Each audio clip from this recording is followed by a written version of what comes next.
Today on the Matt Walsh Show, as climate change alarmists become more frantic about our alleged impending doom, they have also started to sound more and more genocidal. We'll discuss. Plus, the left now claims that abortion bans are a racist conspiracy to ensure that more white babies are born. Of course, this claim completely contradicts all of the facts. And Tucker Carlson is criticized for urging young people to get married and have kids, if you can imagine. What a terrible thing. And our Daily Cancellation, a tragic story of sexism and patriarchy. It'll be hard to talk about, but we must. All of that and much more today on The Matt Walsh Show.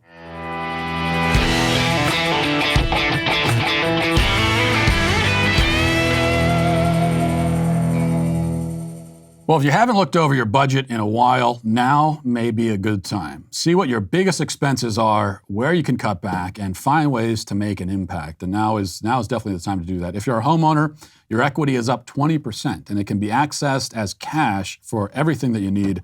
All you got to do if you want to access it is call American Financing. You can get a free mortgage review and let them look at your entire financial picture. It's so easy on your end. All you got to do is just give them a call. From your home loan to your equity, even your high interest debt, they'll review all of it, and they'll do everything they can to help you save up to $1,000 a month.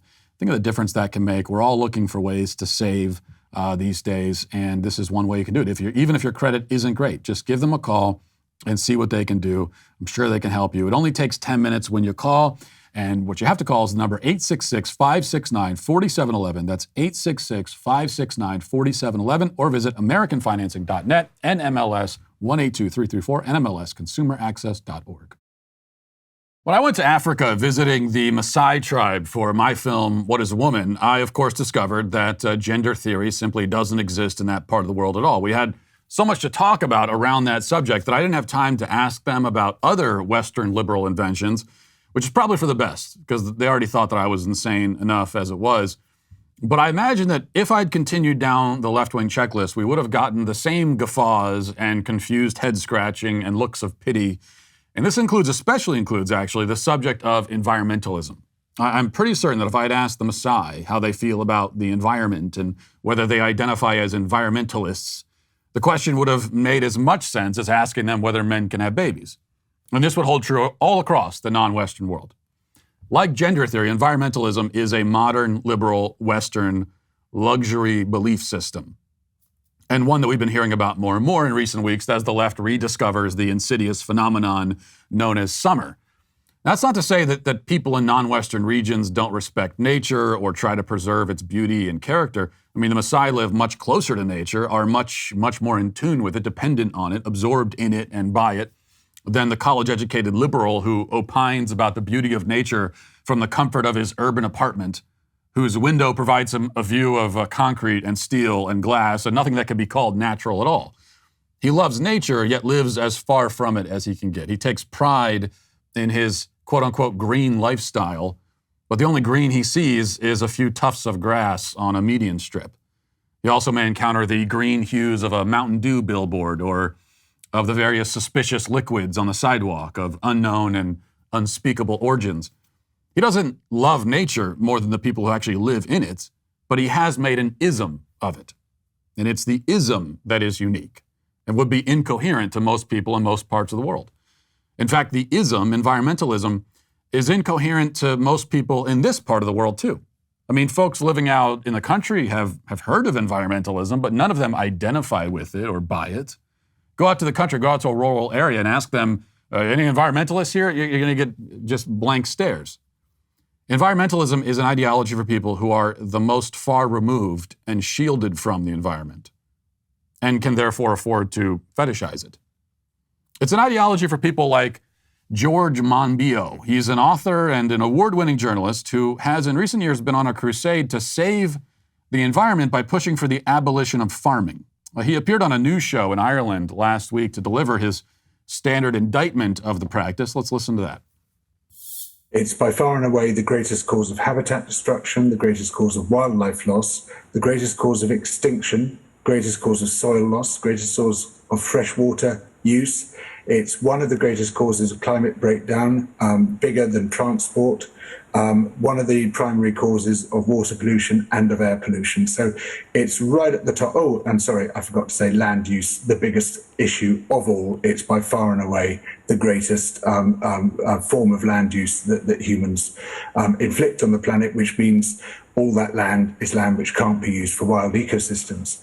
And while obviously we need farming, we need to minimize those impacts. We need to act as drastically within that sector as any other sector to prevent the collapse of our life support systems. And what that means, above all else, is getting out of livestock farming, is really shutting down animal farming altogether, because that has massively disproportionate impacts on the living planet. And we need to switch towards other sources of food, plant-based diets, which are far more efficient, far lower environmental impacts, but also switch out of farming altogether to produce protein-rich foods, which we can do through precision fermentation, brewing George, microbes. I can hear farmers all over this small country of ours shocked and perhaps screaming at their televisions because they're saying, are you saying all animal farming, and in your opinion, really needs to stop?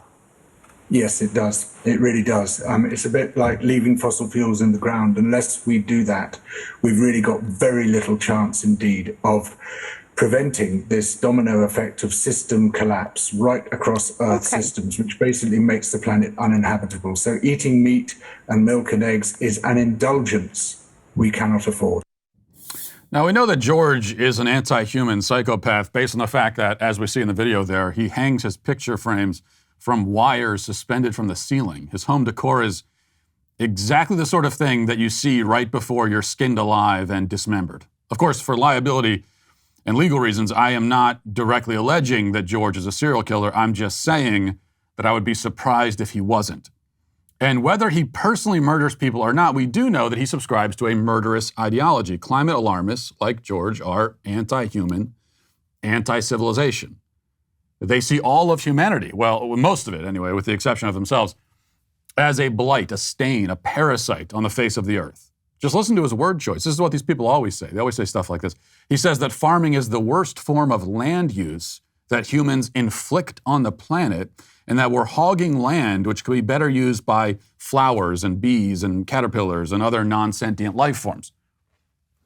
Environmentalism is, it is not an exaggeration to say, a genocidal ideology. That's always been the case, but usually they're not as open about it as George is in this clip. He obviously knows that we can't produce cricket energy bars and tofu burgers quickly enough and distribute them widely enough to feed everybody. He says that livestock farming, eating eggs and drinking milk is a mere indulgence that the planet can't afford to support any longer. Yet billions of people in the world depend on livestock farming to survive, especially in poor countries. The Messiah subsists almost entirely on goats and cows. Take those away and they'll all starve to death. Billions of people will starve along with them. Environmentalists know this and they're just okay with it. More than okay, it's what they want. Mass starvation is, as they say, a feature, not a bug. You really can't be anti-farming without being anti-civilization. Human civilization is based on agriculture. It was born from and by agriculture. It was only after the development of agriculture that civilizations formed in the first place. The Neolithic Revolution saw humanity move away from primitive, nomadic, hunter-gatherer societies that could not really thrive or grow on any kind of wide scale, to the cultivation of plants and animals and the forming of organized permanent settlements. It's not an exaggeration to say that people like George literally want to bring us back to the Stone Age. They want to reverse the clock by about 10,000 years, give or take. Now, such a move would be disastrous for all the billions of poor people who would immediately perish, but would also be a disaster for urban environmentalists whose lives depend entirely on the very farmers they abhor. That's the other thing about climate alarmists. These people, they don't have the skills to survive in the world they're trying to create. They have no skills at all, most of them. That's why so few of the climate change Chicken Littles have put their money where their mouths are and forsaken modern technology to go live in self-sustaining communes in the woods. A few of them have, very few. The vast majority of them have not sacrificed even 1 ounce of modern luxury or convenience. They profess that an environmental apocalypse is upon us. The exact details change 3 times a week, of course, but there's always an apocalypse. That they maintain. And yet they continue to live exactly as they've always lived. Exactly as the rest of us live. Exactly as they insist we should not be living. They haven't even relocated to higher ground for fear that the sea will soon engulf them. In fact, many of them specifically congregate right near the coastlines. Why is that? You know, if I were in their boat and believed what they claim to believe, first I would actually build a boat probably, and I would do many other things. I would feel morally obligated to take extreme measures. As a member of the enlightened few, as a person who knows that human life is about to be eradicated, and who knows why and even when, I would feel an incredible burden of responsibility. If I knew that driving my car, turning on my lights, shopping at the mall, and generally going about my day immersed in modern luxury were all directly causing the current and future deaths of millions of people, I couldn't continue engaging in those lethal activities at all. I would see it as an act of extreme moral recklessness, if not murder, to saunter along as usual. My conscience would compel me to ensure that I am not responsible personally for the carnage that is about to occur and is already occurring, they tell us. I mean, they say that when you use your car or when you do any of these modern things, you're creating like hurricanes and tornadoes. You are doing that. Well, if I believe that, I could never get in a car ever again. I could never use electricity ever again. How could a person who believes what they allegedly believe possibly arrive at any other conclusion? And yet they do continue along like everything is fine. I mean, they say otherwise. They say that things are not fine. That's not how they live. Is that because they don't actually believe most of this stuff? That's what I suspect. Speaking of which, Al Gore appeared on Meet the Press on Sunday to say that people who don't join him in his panicking over the climate are just like the police officers in Uvalde. Listen to this. You know, the climate deniers are really in some ways similar to all of those almost 400 law enforcement officers in Uvalde, Texas, who were waiting outside an unlocked door while the children were being massacred. They heard the screams, they heard the gunshots, and nobody stepped forward. And God bless those families who've suffered so much. And law enforcement officials tell us that's not typical of what law enforcement usually does. And confronted with this global emergency, what we're doing with our inaction and failing to walk through the door and stop the killing is not typical of what we are capable of as human beings. We do have the solutions, and I think these extreme events that are getting steadily worse and more severe are really beginning to change minds. We have to have unity as a nation to come together and stop making this a political football. It shouldn't be a partisan issue. I feel the need to always remind everyone, every time I hear this phrase, climate deniers, that there's no such thing as a climate denier. Nobody denies that we live in a climate. No one is denying the climate exists. No one's even denying that the climate is changing, because climates always change. No one's denying any of that. What some of us are denying is the apocalyptic forecast that people like Al Gore are telling us about, and we have good reason to deny it because they've given us many of these forecasts and they've all turned out to be wrong, every single one.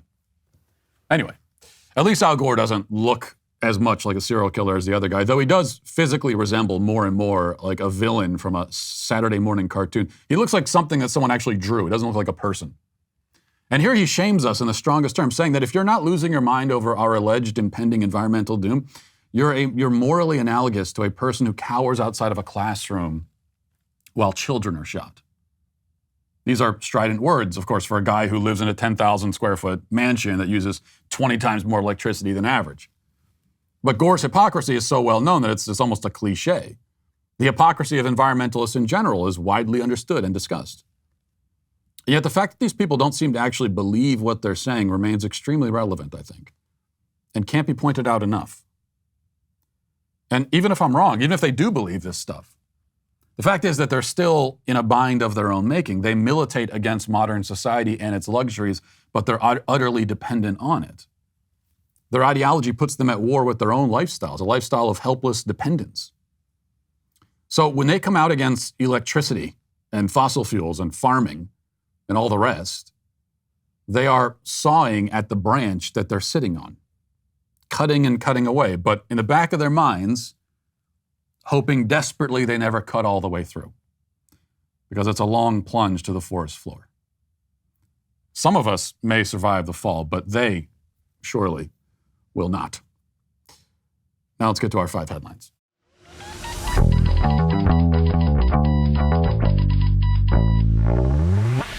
Well, the latest inflation numbers are in, and it's not looking good. We've hit a 40-year high at 9.1%, thanks to this genius administration that we have. Our nation's authorities are now openly admitting to having completely missed the flashing red lights of inflation and this administration's failed economic policy. Treasury Secretary Janet Yellen admitted that she was wrong about the path inflation would take, saying, quote, "There have been unanticipated and large shocks to the economy that have boosted energy and food prices and supply bottlenecks that have affected our economy badly, that at the time I didn't fully understand." Well, there you have it.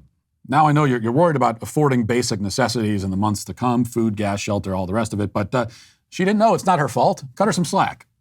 Well, it goes without saying that you can't trust the so-called authorities on economic policy, which is why you should invest at least some of your money in gold and silver with Birch Gold Group. Protect your savings from a highly turbulent economy by diversifying your 401k or IRA into physical gold. It's not too late for you now to take action. Text Walsh to 989898 and get a free info kit on diversifying and protecting your savings with precious metals.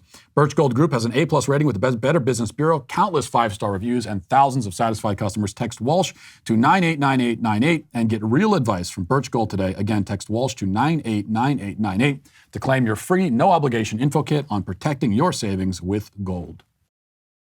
All right, it's good to be back in Nashville, finally back in front of the trusty old sheet here. Made the 1,000-mile drive back, over 1,000 miles actually, 4 kids. Though for the second half of the drive home, we only had 1 kid. We dropped the older 3 off with my parents to spend the week there, spend a week with Nana and Grandpa.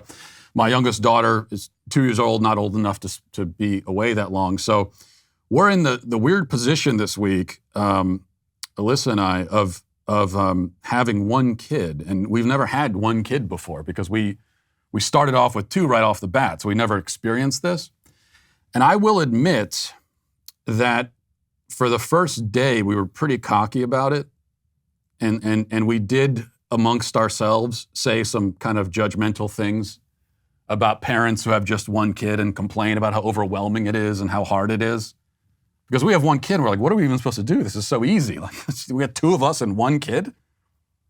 But it was as if our 2-year-old was listening to this and decided to humble us and punish us righteously for our arrogance, because she decided to take this week as an opportunity to stop sleeping. And maybe it's just that she looked around and realized that she's alone, so she needs to pick up the slack and be sort of irritating enough to compensate for the fact that her siblings aren't around. I don't know what it is. But last night she wouldn't sleep. She was up repeatedly crying, and I went into her room, and she was saying that she was too scared to sleep. And I said, there's nothing to be scared of. And then she told me that she heard a baby crying outside in the woods and a man laughing in her closet. And I thought, wow, that is pretty scary, actually. Now I can't sleep. And she asked me to go out into the woods and investigate the sound. And I said, I'm not doing it. You go out there. I'm not going out there. You kidding me? I've seen enough horror movies to know what happens if you're the guy who goes out into the woods to investigate the sound. So anyway, we brought her down. I brought her down into our bed. She slept in our bed, and she was splayed out, because this is how kids sleep, like they're in a synchronized swimming routine, and she's just moving all over the place, splayed out horizontally across the bed, kicking me in the chin all night long.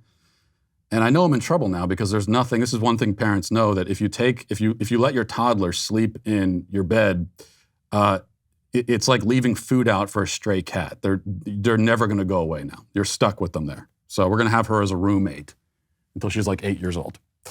But we are getting what we deserve, I guess, for our, as I said, our arrogance.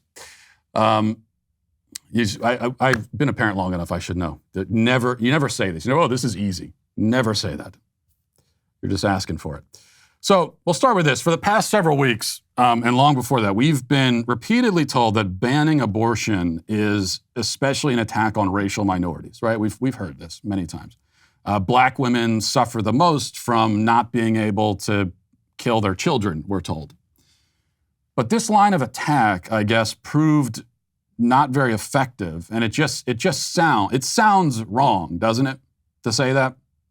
So it seems like the left has abandoned it for now and gone all the way to the other extreme. So this is what they do, of course. If one narrative doesn't work, just try the exact opposite of that narrative. Doesn't matter. Doesn't matter if what you're saying from one sentence to the next is coherent or makes sense. So Alexandria Samuels is a reporter for 538, and she tweeted this yesterday. She said, "The fight over abortion rights is tied to the great replacement theory and fears that white people will become a minority. That fear never left the anti-abortion movement, which at its core has always been about upholding white supremacy."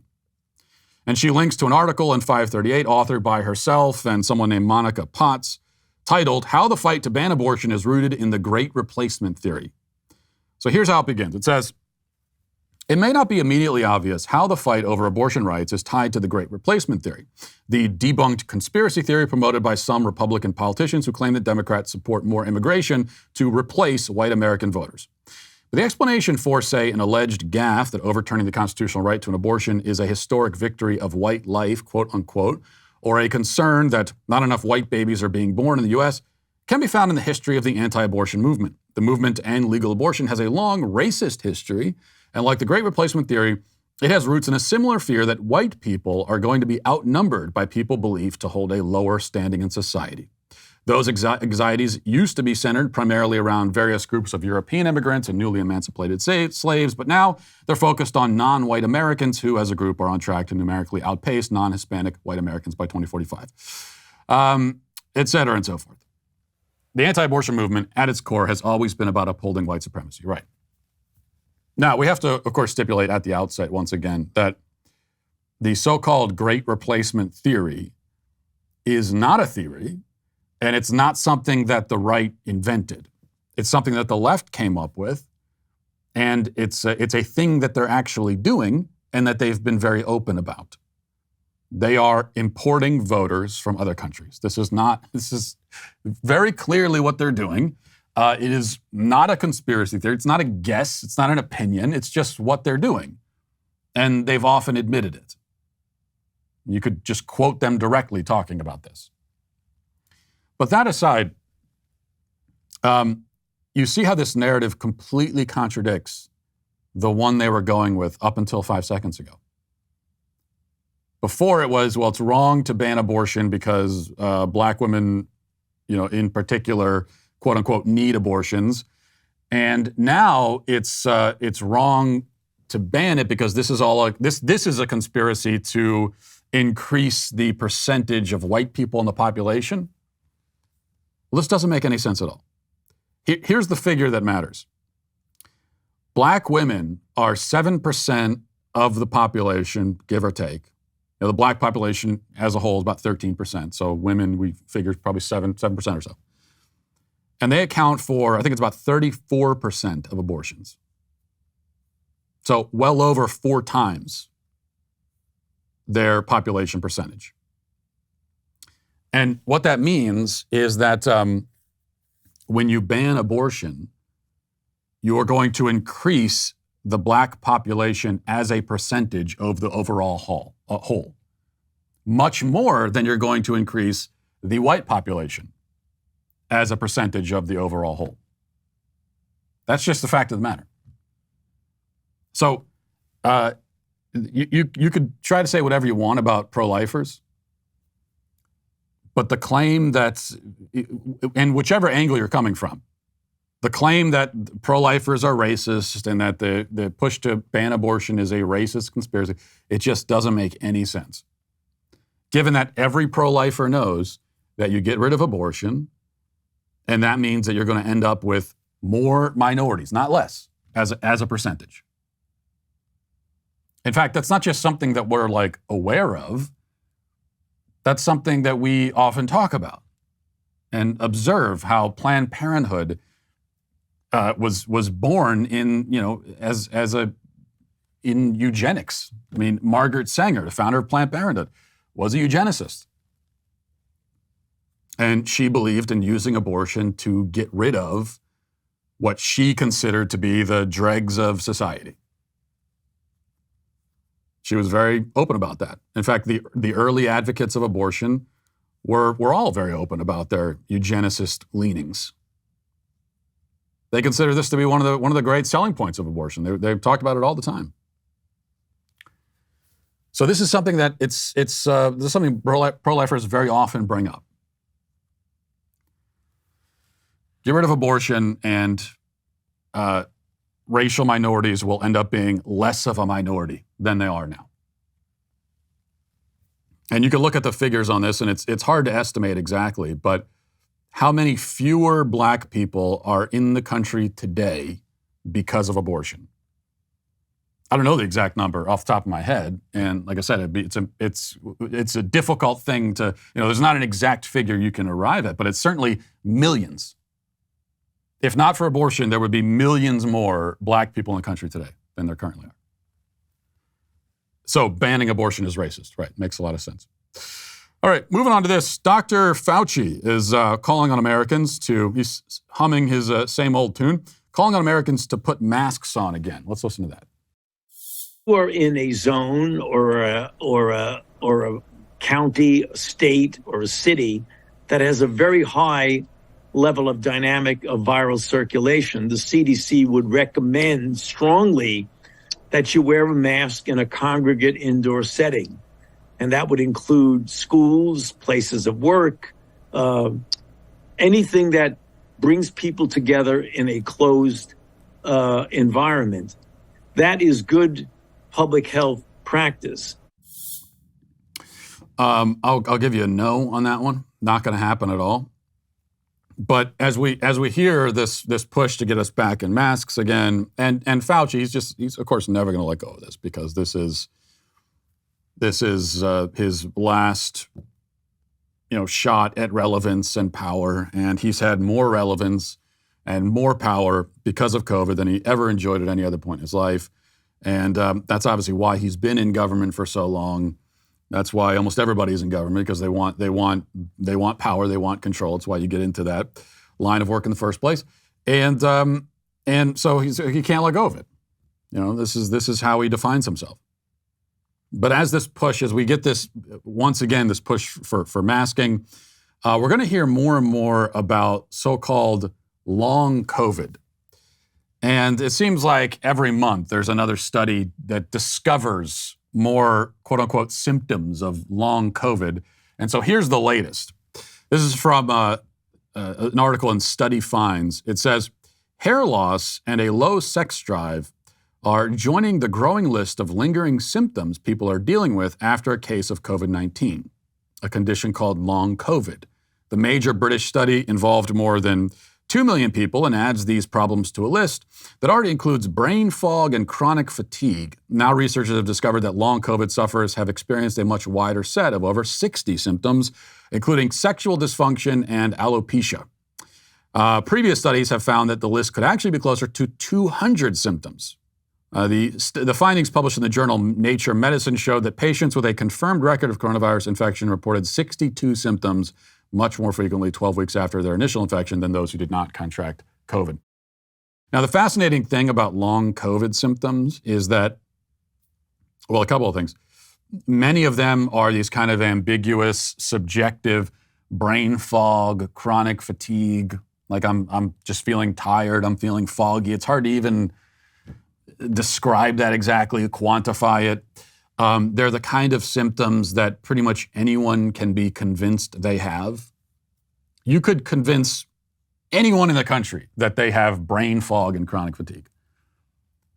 And actually, that's a symptom of living in modern society, where you're constantly staring at screens all the time, makes your brain foggy.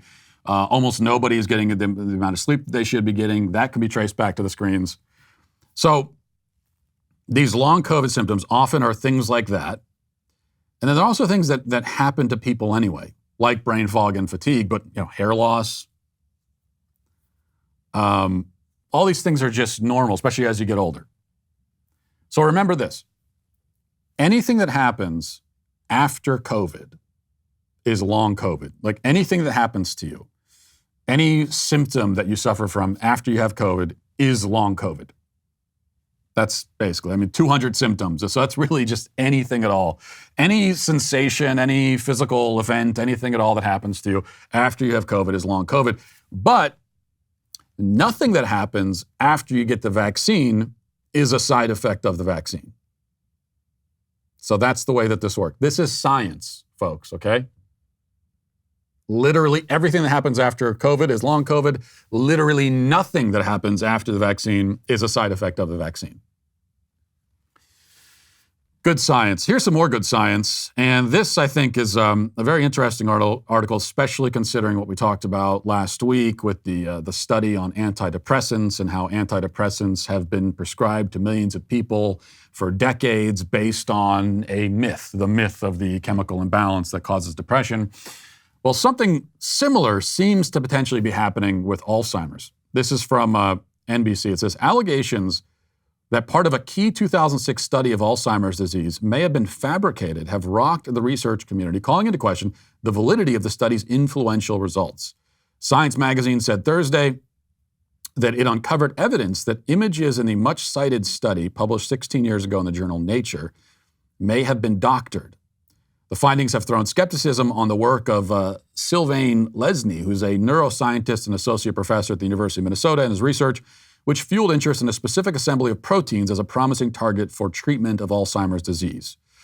Lesney didn't respond to NBC News' request for comment, nor did he provide comments to Science magazine. Science said that it found more than 20 suspect papers by this guy and identified more than 70 instances of possible image tampering in his studies. A whistleblower, Dr. Matthew Schrag, who's a neuroscientist at Vanderbilt University, raised concern last year about the possible manipulation of images in multiple papers. Carl Hurup, who's a professor of neurobiology at the University of Pittsburgh Brain Institute, who wasn't involved in the investigation, said the findings are really bad for science. He said it's never shameful to be wrong in science. A lot of the best science was done by people being wrong and proving it. If they were wrong and then why they were wrong, what is completely toxic is to be fraudulent. Now, what makes this so bad is that they're saying this was an influential study, which probably understates, the case quite a bit, because people were being treated for Alzheimer's based on this study that was done. And according to this new research, again, it's not just that they were wrong about it, it's that the results were falsified. So this is an enormous scandal that calls for congressional hearings, investigations, trials. People should be going to prison for this. And we have to know, was it just this one guy who falsified the findings and nobody else knew about it? That seems kind of hard to believe. We're talking about over 15 years with Alzheimer's being treated according to this study, and apparently the results in the study were falsified, and nobody else knew or even suspected it except for this one guy who did it. That's really hard to believe. So there need to be hearings. There need to be, this is a major scandal that comes on the heels. It's like, this was at 2 days after the antidepressant scandal, which was also a major scandal. That we're talking about billions of dollars caught up into this fraudulently. It implicates the pharmaceutical industry, doctors. Everybody's caught up in this web. And if we were taking it seriously, then we need investigations into this to find out who exactly is responsible, what happened. People need to pay the price. But here's the really helpless thing that we all know, that nothing will happen when it comes to either of these, especially with the antidepressant thing, but even with this as well. My prediction is nothing happens at all. Nobody is held accountable. They'll talk about doing investigations. Maybe they will have a couple of hearings, who knows? But nothing will happen.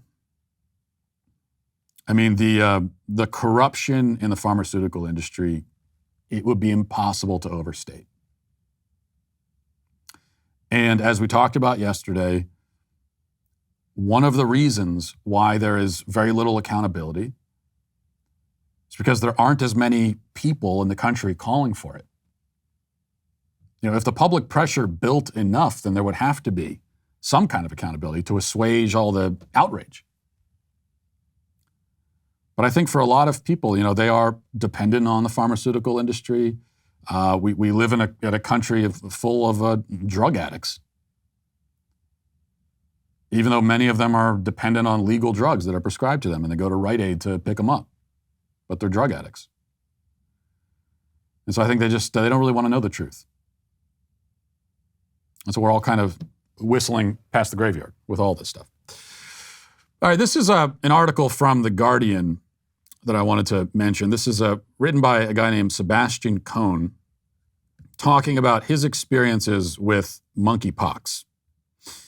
And he says, I got monkeypox and it's been a total nightmare. I only need to read like the first paragraph or two of this, so you get the idea. When New York Pride festivities kicked off on the 24th of June, I was aware that monkeypox was an emerging issue, especially for gay men. But I was also under the impression that the number of cases in the city was relatively small. What I didn't understand was how absolutely dismal testing capacity was. At that point, the city only had capacity to process 10 tests a day. Then he says, I had sex with several guys over the weekend. Then a week later, on the 1st of July, I started feeling fatigued. I had a high fever with chills and muscle aches, and my lymph nodes were so swollen that they were protruding 2 inches out of my throat. First, I took a COVID self-test that was negative. Then I started suspecting monkeypox. I texted a friend. I'm just sitting here waiting for the rash to start. And then we go into a lot of details you probably don't need about the rash and that broke out all over his body in particular, and certain parts of his body that you can imagine. We don't need to describe them. And it turns out that he had monkeypox, and it was a terrible ordeal, which I can imagine based on his description that it was. But who does he blame? He doesn't blame himself, certainly. He blames the city. He blames anybody else, the testing capacity. And yet he says right at the start of the article that he had sex with several guys over the weekend. Just kind of a toss-off sentence, like it's nothing. Oh yeah, well, I had sex with several guys. That's how I celebrate Pride. Well, here's the thing. Even if monkeypox didn't exist, which it did, and you admit at the outset that you knew that it was out there, you knew that it was flaring up in New York, and yet you still went out and had sex with several guys. But even if there was no monkeypox, that kind of behavior is reckless and dangerous regardless, because of all the other diseases that you can get. And this kind of behavior is why the gay community is far more susceptible to any range of diseases. It's not just monkeypox or HIV, though it is those. Many other STDs as well. And yet, so kind of on the theme here of the medical industry, fraudulent behavior on the medical industry, on the part of the medical industry and the so-called public health experts. This is as much as they lectured us during COVID for like going to the grocery store, not wearing a mask. Even if you're if you gather even in your own home with your friends and family who don't live in your home, you don't put a mask on, but you get lectured for that. What do they say? They still say it. You don't put a mask on so you're not just hurting yourself, you're killing people. Right? You're killing killing everyone's grandparents. And yet nobody wants to say to people like Sebastian Cohn, you know what, it is incredibly reckless and wrong to go out and just have sex with random people, no matter what diseases are circulating. Because there are always going to be, whether it's monkeypox or any of the other dozens of diseases that you can contract and also spread. That is a lifestyle choice that nobody should be engaging in ever.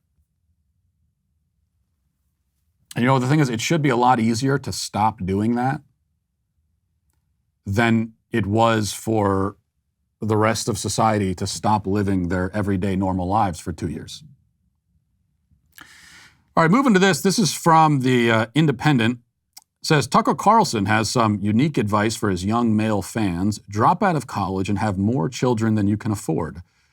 The popular but controversial Fox News host, himself a bow tie-wearing product of boarding schools, debate societies, and a liberal arts college, made the comments on Sunday. During the interview, Carlson and host Daniel Schmidt, a student at the University of Chicago, bonded over what the YouTube host called a pervasive amount of anti-white sentiment. Okay, so this is just a hit piece bouncing all over the place. That doesn't matter. What does matter is this clip, which has made the rounds online, and there are people that are upset about it as well, because Tucker Carlson said it, which means people are upset about it. But let's listen to the advice that he gives. Go ahead. Achievement comes through commitment and responsibility. So my advice to young people, particularly young men, is just dive face first into it. Like, drop out of college. College is ridiculous unless you're moving towards some very specialized degree that you can only get in college if you want to be a veterinarian or a physicist or something. But if you're in humanities, I can give you a list of 100 books. You can find it on the internet, and you'll be better educated than you would be at whatever stupid college you go to. A. B, get married. And, choose wisely, but don't overthink it. Don't overthink it. People overthink it. Like, if you're compatible with someone and you can smell that, you can make it work. And by the way, it's never easy because men and women fundamentally don't understand each other. That's the whole joy in it. That's why marriage makes you grow, is because you don't really understand the other person. So you have to try every day to decipher what that person's saying. Have more children than you can afford. Take a job you're not qualified for. Like, go balls out. Just go balls out. I don't know. What is everyone waiting for? Have some adventure in your life. Do something crazy. I mean it. And I don't mean, go to Bali. Skip Bali, please. Well, of course, people are upset about what he says there, the insight he provides, because it's true, right? And if you provide true insight into life, you're always going to upset people these days. He touches on a couple of things there that are really important. The one that he says, don't overthink it when it comes to marriage. And this is a drum that I've been beating for years. And he's exactly right about that. And if you listen to people who are actually married and have been married successfully and are in happy marriages, there's wide agreement among actually married people. It's only people that aren't married that are scandalized by this kind of thing. And that should tell you something. Because it doesn't mean that, you meet someone and you kind of like them, so you get married the next day. Okay, no one's saying that. We'll run off to Las Vegas and get married in a drive-through wedding after one day. No one is saying that. But if you meet them and you like them and you're attracted to them and you're compatible, and also you note that you have, your fundamental values align, which is something that you can discover about someone early on by actually talking to them. If you have real conversations with them rather than inane small talk all the time, you can discover all of that very quickly. And then at that point, you're like, what else is there to wait for? What are you waiting around? I mean, you can see these days people think, well, okay, I'm attracted to them. I like them. We get along. We're compatible. We have our fundamental values do align.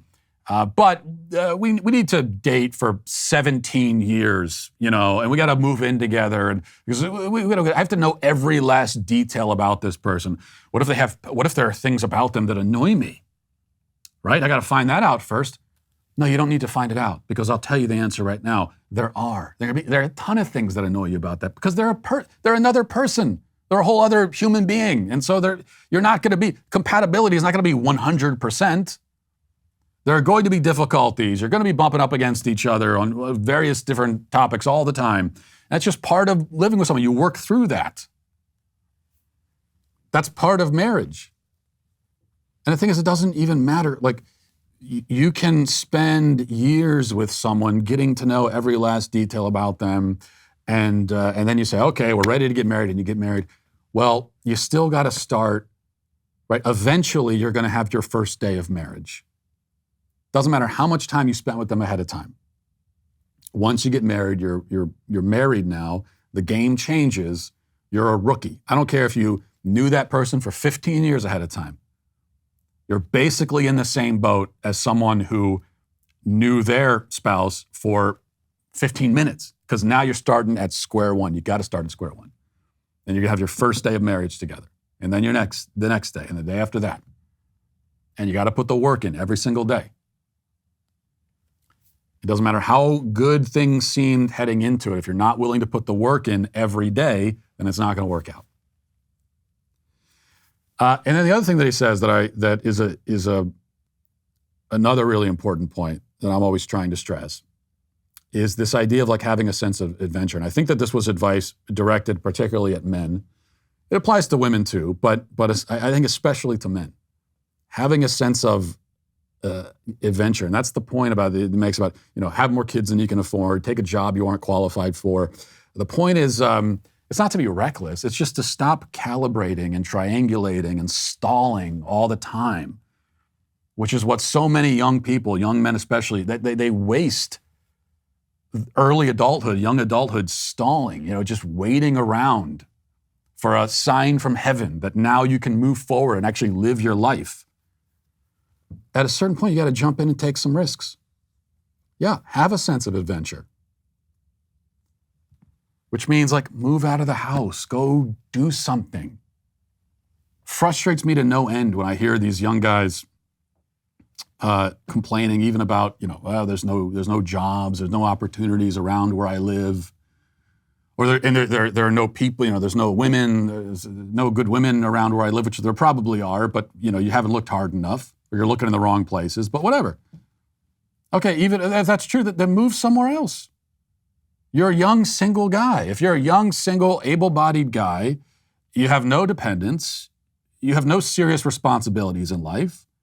Now, there could be some complicating situations for some people. Maybe you have an ailing parent that you can't move away from. Okay, if that's the case for you, then that's different. But if that's not the case, if you don't have anyone dependent on you, and you're young and single and a man, and you're able-bodied, then you can go anywhere and try anything. Just move, go somewhere. If it doesn't work out, go somewhere else. Worst case scenario, you get somewhere, I can't find a job, I'll be, okay, so you're living out of your car for a few weeks, whatever. You're fine, you'll survive.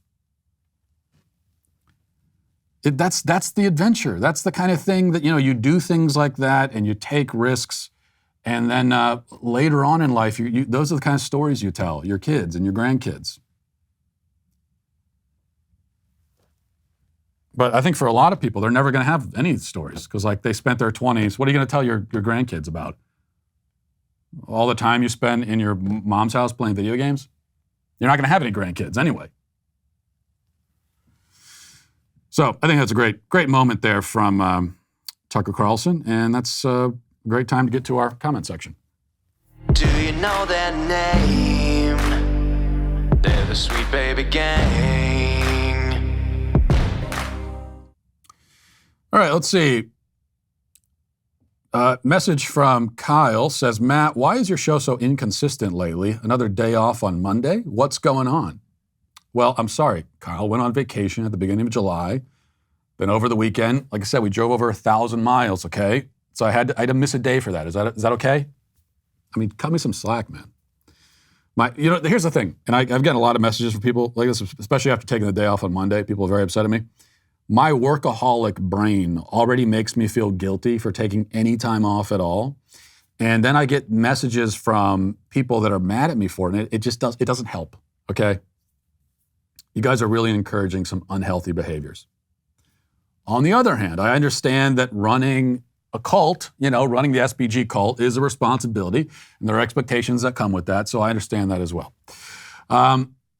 Austin Fan for Life says, I would love to see Matt in charge of HR, just to see someone explain a pronoun change, just for Matt to end the meeting with, you don't get your own pronouns. I'd love to be the head of HR, but and I've made that offer here at the Daily Wire many times, but whatever company made the mistake of giving me that job would be bankrupted by lawsuits in 3 days. So as much as I would love it, probably not going to happen. Tin Inks says, I know someone on Ritalin/Adderall is the same logic as, I learned about gender from talking to trans people. I suppose people have always been moved more by stories than by reason. Yeah, that's correct, but especially when it comes to, as you point out, when it comes to the issue of pharmaceuticals, it's just this, people relying on anecdotes. It's a scourge. People that can't see beyond the anecdotes. Well, I know someone and they took it and they were bad. Yeah, that's an anecdote. That's one person's experience, and that's fine. But you have to expand beyond that and look at the overall scope of the issue. J.R. Roper says, depression discussion. Are you getting adequate sleep? Are you getting enough, if any, real exercise? Are you eating healthy foods? Let's explore what you think is healthy, by the way. Are you saturating your mind in social media? Have you taken the time to really assess yourself? How are your relationships? Are you limiting your partner to just one person? How is your financial situation? And if necessary, what do you plan to do to improve it? Do you have a hobby? Drinking and binging Netflix is not considered a hobby. Are you overweight? I could go on. Not all, but a vast majority are not willing to put in any work to improve their health and well-being.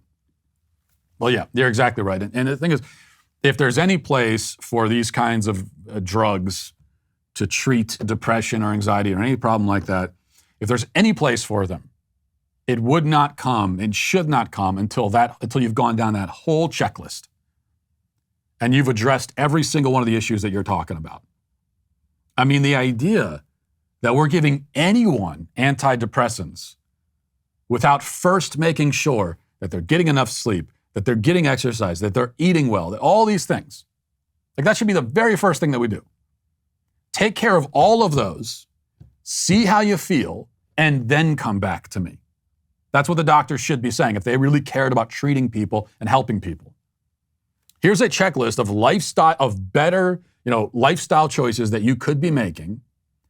So go fix that, make better choices in your life, and then come back. And no one is saying that it's a 100% guarantee that if you fix all those problems, you're going to feel better. You might not, but you got to start there. That should be the starting point, shouldn't it? Just giving people drugs while they're still making horrible life choices? And here's the thing. I would add another thing to the checklist, which is, are you a mortal human being living in this veil of tears called life? And that's something that we can all check yes on that. We all are. And this is one of the most important salient facts that is rarely discussed when it comes to the depression conversation. And I brought this up before, but I don't know if I'm even articulating it the right way because it's so fundamental and basic. But it's just something that we always overlook. But we can't overlook it. And this is why I say that the psychiatry industry is starting from some extremely flawed presuppositions, okay? By ignoring that, and I know that how this sounds when I say it, okay? But you gotta wait for me to flesh the whole point out. Depression is actually a perfectly reasonable response to the fact of life, because life is very difficult. It's hard to live. It just is. There are so many things in life that can make people miserable. And, for justifiable reasons. You don't have to go and look at the most extreme tragedies you can imagine. Just think about the people that you know in your own life and all the things that they're dealing with. I was just talking about this with my wife, that they're, for whatever reason, as we get older and, we get into middle age, and there are so many people around us in our lives who are just really struggling. Their marriages are falling apart, and financial cataclysms, and all these kinds of things that you just come along with living life. And we pretend, and here's the flawed presupposition the psychiatry industry makes. We pretend that being content and happy is the normal, most natural, most effortless thing, right? Like that should be the baseline setting. But it's not, right? And then we say, well, if you're not content and happy all the time, then there's something wrong with you in your mind and you need a drug for it. But that's not the case. I mean, how can anyone look around at life and at the world and say that, well, everyone should basically be content and happy all the time? Really? Have you seen the world? Have you seen life? Do you realize that you are a mortal being living here temporarily and then you're going to die? I mean, it's all these things. So it's actually the reverse is true. Being kind of miserable and sad and down, that is default setting for a lot of people. Being content and happy is the thing that takes effort and work. which doesn't mean that people shouldn't be happy or that we should leave people in their misery. No, it's just that we should start by realizing that being kind of sad and miserable is a normal state, actually. Being happy is better, but it takes work to get there. And you got to put the work in, and you have to know how to work for it. And that's something that therapists and counselors should be helping with, and maybe a few of them do. But a great number of them aren't going to put in that. They don't want to put the effort in themselves. And so they look for the shortcut, which is the drug. Well, this is the moment in the show where in years past, I may have read you an ad for Harry's razors. I would have said, hey, you millions of listeners, I love Harry's, go out and buy one. But I'm not going to do that because I don't love Harry's. I hate Harry's. If you don't know the story, Harry's used to advertise on our shows until someone here, I don't know who, said that boys are boys and girls are girls. This was just a unspeakable thing to say, and it was too much for our sponsor who pulled their ads due to values misalignment. Well, we're not going to promote products that hate your values, so we did the only thing that made sense. We launched our own razor company, Jeremy's Razors. Every Jeremy's Razors kit comes with a premium razor, 2 sets of blades, shaving cream, and aftershave balm as well. It's a beautiful thing to behold, and over 70,000 kits have shipped already, including to my house, because despite what you may think, I actually do use a razor sometimes. So instead of telling you I'm a big fan of Harry's, I'm here to tell you about the thousands of ex-Harry's fans who've literally thrown their razors in the trash and switched to Jeremy's. Do not go to harrys.com, go to ihateharrys.com and get your Jeremy's Razors Founders Kit. It's time to stop giving your money to woke corporations that hate you. Give it to Jeremy instead. Now let's get to our daily cancellation.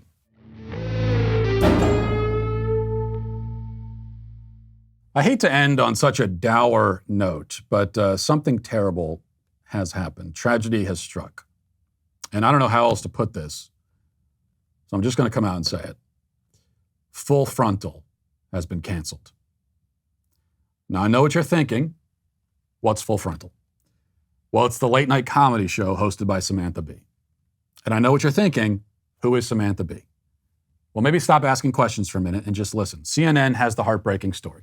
It says, after 7 seasons, Full Frontal with Samantha Bee will not be returning to TBS this fall. The show announced Monday on its official Twitter account. The talk show has been on the air since February 2016 on TBS, home to a host of syndicated shows, including The Big Bang Theory and Friends. They said, quote, to our loyal fans, we love you. You're very special. Go home and go home in peace. The show's statement continued. During its run, Full Frontal with Samantha Bee was nominated 4 times in the Best Variety Talk Series Emmy category. One of the show's specials, Full Frontal with Samantha Bee presents Not the White House Correspondents' Dinner, earned an Emmy for outstanding writing for a variety special in 2017. Asked about the reason for the cancellation, a TBS spokesperson told CNN, quote, as we continue to shape our new programming strategy, we've made some difficult business-based decisions. I'm sorry, but I just don't buy it. Business-based decision? Sounds like code for sexism to me. I mean, I can't imagine why else they would cancel the show, especially since it's been on such a roll recently. I mean, just to show you what I mean, let's play a short clip of the uproarious comedic monologue she delivered about the Roe decision a couple of weeks ago. Just get ready for some gut-busting comedy, folks. Listen. Medical professionals say that these prosecutions are often based on faulty science and disproportionately hurt low-income women and women of color, which at this point is basically the slogan for our country. And if you think Republicans will stop at abortion itself, well, bless your heart. Some red state legislators in places like Idaho are even prepared to outlaw some of the most popular forms of birth control. You heard that right, outlaw birth control. What's next? Outlaw condoms? Oh, wait, that's actually a great name for a condom company. When Republicans propose bills that suggest life begins at fertilization, they're making the argument that just having an IUD could be a form of murder. It is not. It is a form of making sure the boyfriend you had in your early 20s doesn't stay in your life forever. I'll be honest, I feel hopeless. I feel rage that every woman in America has been left to make a plan for how to take care of themselves in a country that values a zygote more than them. I feel like my throat hurts. It's probably just the COVID. Now, was any of that remotely funny? No. Was it uncomfortable and embarrassing to watch? Yes. Is Samantha Bee kind of like the socially unaware dinner guest who keeps launching into long stories that are supposed to be funny or interesting, but instead are just boring? And the more she talks, the more awkward it gets, as everyone else at the table shoots glances at each other, each praying silently that she'll stop talking so that they can get the conversation back on track. Yes, 100%. But is that a good excuse to cancel the only female late-night comedy host? Absolutely not. Truly, there's no telling why exactly this decision has been made after 7 seasons. Some have speculated that they're canceling the show because it's terrible and has no audience. Some have pointed out that its ratings were so low that even the WNBA felt sorry for it. Some, in fact, have actually speculated that Samantha Bee was bankrolled by the WNBA because it made the league's ratings look better by comparison. I don't know if that's true or not. There are some who've said that Samantha Bee's brand as the scowling, humorless wine mom of late night just didn't resonate with viewers. Some have said that if they wanted to be yelled at by an ill-tempered, middle-aged blonde woman, they just go work the cash register at a grocery store. Some have pointed to the fact that her show made less money than a child's overpriced lemonade stand. Some have said that TBS could replace its full frontal revenue just by holding like a yard sale once a month. Some have even claimed that comedy shows are supposed to be funny. But they say Samantha Bee's show is about as funny as watching someone drown. They've said that there have been house fires funnier than Samantha Bee. There are some who've said that the Black Plague was a hilarious slapstick farce compared to full frontal with Samantha Bee. Some have said many other things like this, and I find them all offensive. I do not endorse any of those statements. I am simply telling you what other people have said, probably. As for myself, I can tell you that I had faith, a deep, abiding faith, that Samantha Bee would at some point, during some episode, manage to tell a funny joke. She tried for 7 seasons and failed, but you know what stand-up comedians always say? This is their motto. They say, if at first you bomb, get back up there and bomb again. And keep bombing over and over and over again forever. That's either stand-up comedians or Al-Qaeda, I'm not sure which one. But if you keep going and keep telling jokes, however bad they might be, statistically, it just seems almost certain that eventually you'll stumble upon a funny one, right? Samantha Bee never got there because TBS canceled her before she had a chance. They only gave her 6 years, which is not nearly long enough. NBC has given Seth Meyers more time than that to figure it out, and he's still trying. Which means that this is sexism once again rearing its ugly head and telling a woman that she isn't funny. Which, of course, is true. It usually is. But she could have been funny. One day, I believed in her. I was watching and rooting for her. Well, I wasn't watching, nobody was, but I was rooting. So I washed my hands of this travesty. I had nothing to do with it. This isn't my fault. It isn't Samantha Bee's fault. You know what? It's your fault. And TBS's fault for not supporting her and believing in her. And because of your callous disregard, Samantha Bee hit the glass ceiling. And rather than breaking through it, she splattered against it like a bug on a windshield. For that reason, you are all canceled. Shame on you all. How dare you? That'll do it for us today. Thanks for watching. Thanks for listening. Have a great day. Godspeed.